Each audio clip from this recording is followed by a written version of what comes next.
علیکم دوستو،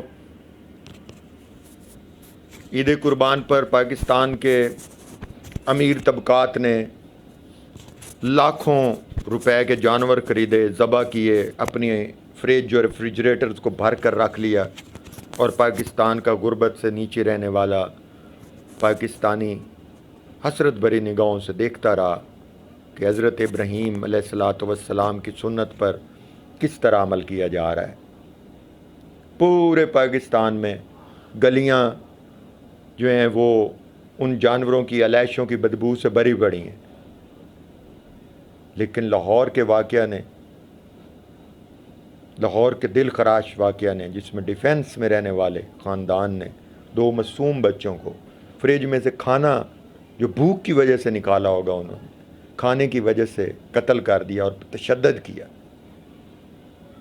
میں بحیثیت پاکستانی، میں بحیثیت استاد اپنی قوم کی طرف سے اس خاندان کے والدین سے معافی مانگتا ہوں۔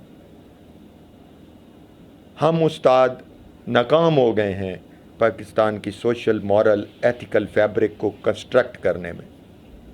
اس وقت ہم ایک ایسے سماجی، اخلاقی اور ایتھیکل بحران کا شکار ہیں جو پاکستان کے معاشی اور سیاسی بحران سے بھی بہت بڑا بحران ہے۔ میں یہ کہنے پر مجبور ہوں کہ اگر پاکستان میں اس وقت کوئی بہت بڑا بحران ہے تو وہ صرف اور صرف اخلاقیات کا بحران ہے۔ پاکستان کو معاشیات کا کوئی مسئلہ درپیش نہیں ہے، پاکستان کو سیاسیات کا کوئی مسئلہ درپیش نہیں ہے۔ یہ چھوٹے مسائل ہیں، ان کو تو حل کیا جا سکتا ہے، لیکن پاکستان کے اندر اگر کوئی سب سے بڑا مسئلہ درپیش ہے تو وہ اخلاقیات کا ہے۔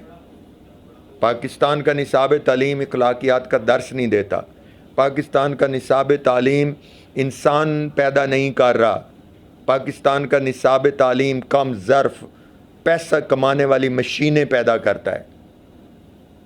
پاکستان کا نصاب تعلیم رواداری، اخوت، برداشت، اثار، قربانی، مساوات سے عاری نصاب ہے۔ ہماری یونیورسٹیوں سے جو بچے نکلتے ہیں وہ ڈگری کا ٹکڑا تو لے کر نکلتے ہیں، لیکن وہ انسانیت کا درس لے کر نہیں نکلتے۔ پھر پاکستان میں 60% سے زیادہ آبادی غربت کی لکیر سے نیچے رہتی ہے۔ ان کی اخلاقیات اور دولت مندوں کی بستیوں میں رہنے والوں کی اخلاقیات میں 2 قطبین کا بود ہے۔ جو دولت مند ہیں وہ انسان کو کیڑے مکوڑے سمجھ رکھا ہے انہوں نے پاکستانیوں کو۔ اس کے ذمہ دار وہ نہیں ہیں، اس کے ذمہ دار استاد، اس کا ذمہ دار عالم، اس کا ذمہ دار میڈیا، اس کا ذمہ دار پاکستان کی وہ طبقات ہیں جو پاکستان کی اخلاقیات پر اثر انداز ہو سکتے ہیں۔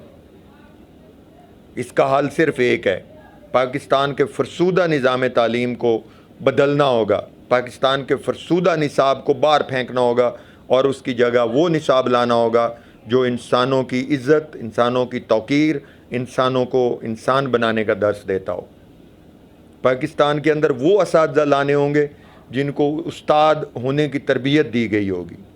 پاکستان کے علماء کرام کو سمجھانے کی ضرورت ہے، وہ ہمیں سمجھانے کے اہل ہیں، لیکن ہمیں ان سے اپیل کرنے اور ان کو سمجھانے کی ضرورت ہے کہ وہ اپنے خطبہ میں انسانیت کا درس دیا کریں، فرقہ واریت کا درس مت دیں۔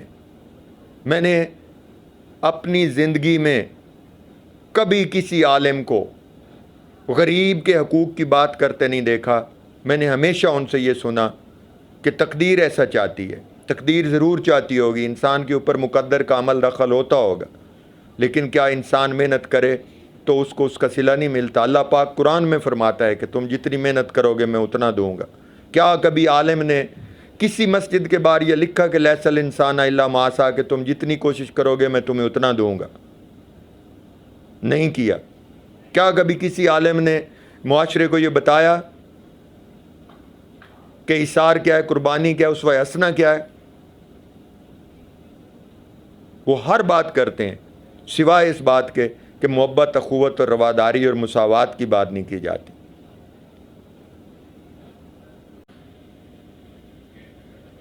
اساتذہ کو اس کا درس دینا ہوگا، معاشرے میں اشتراکیت کی طرف جانا ہوگا۔